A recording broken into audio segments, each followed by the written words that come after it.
The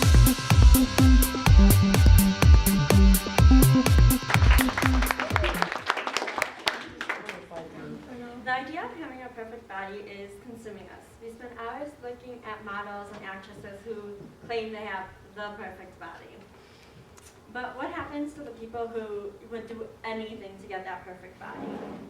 What happens when they start hurting themselves instead of actually just working out? Instead of just working out or dieting. Eating disorders seem like a made-up disease that Hollywood came up with. Who really starves themselves these days? According to DoSomething.org, approximately 24 million people in the U.S. struggle with an eating disorder. Now, what exactly is an eating disorder? An eating disorder is an illness that causes serious disturbances to your everyday diet, such as eating extremely small amounts of food or overdoing it and eating too much food.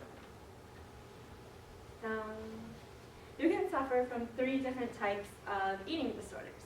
First, there's anorexia nervosa, which is the disorder associated with fear of gaining weight or becoming fat.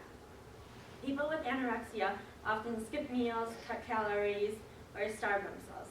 Then there's bulimia nervosa, which is the disorder associated with intense fear of gaining weight paired with eating large amounts of food, binge eating, and then purging afterwards, which is vomiting.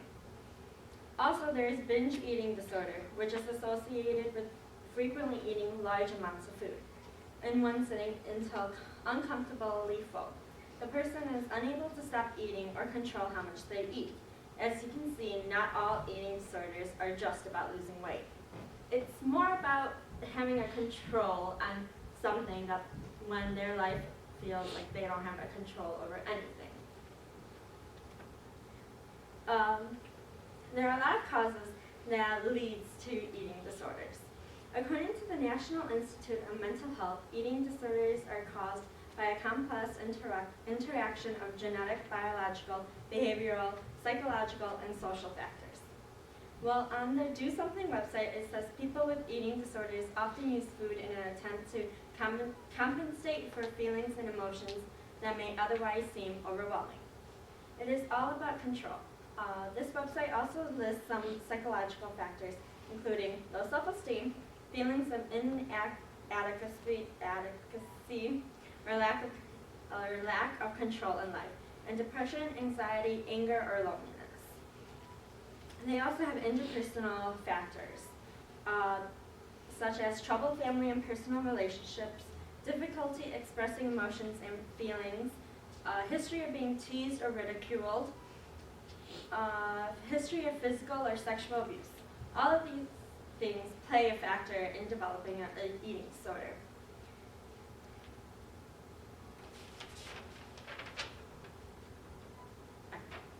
Let's say someone you love develops an eating disorder.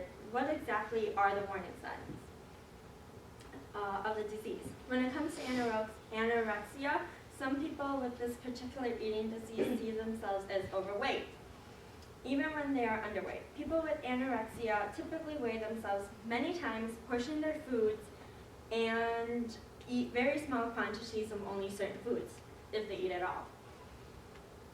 These people may also engage in binge eating, followed by extreme dieting, excessive exercise, self-induced vomiting, and/or mixed use of laxatives. Then you have people with bulimia nervosa.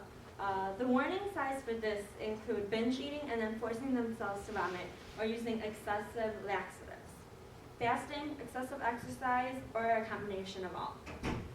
These people are usually a normal or healthy body weight, but they fear gaining weight so much that they'll do them to themselves. They are intensely unhappy with their body size and shape.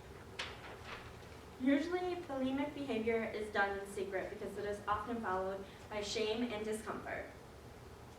Lastly, with binge eating disorder, the signs are a person loses control over his or her eating. These people are usually overweight or obese.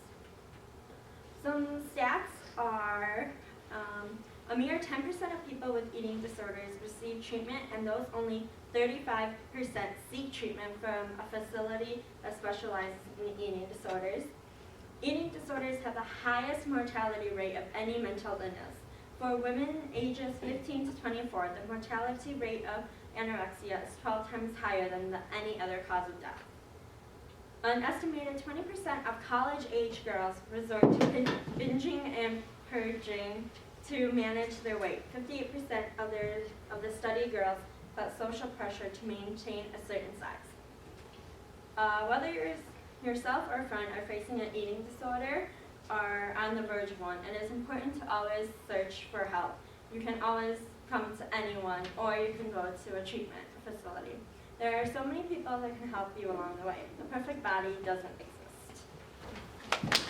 Anything about male eating disorders? Because I know they're becoming more prevalent. Yeah, actually, there was a stat that I didn't say. Men make up 10 to 15% of the population with anorexia and bulimia, but are the least likely to seek help due to the gender stereotypes surrounding the disorder.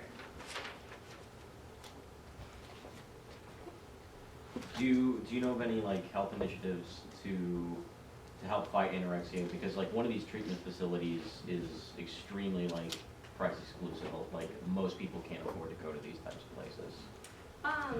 I don't, but I think if you just,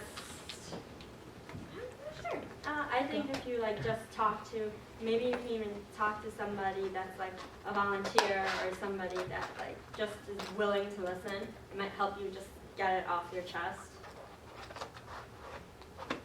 Can you, like, switching your topic, did you say anything about how to approach people about like having an eating disorder? Like I know one of my best friends does, and like we all know it, but she doesn't really know anything about it. So like how would you approach that, or did you find anything about how to approach that? I think I didn't find anything, but I didn't really look at that into detail. But I think it's a really tricky subject, and I'm sure it's really hard to confront somebody about it.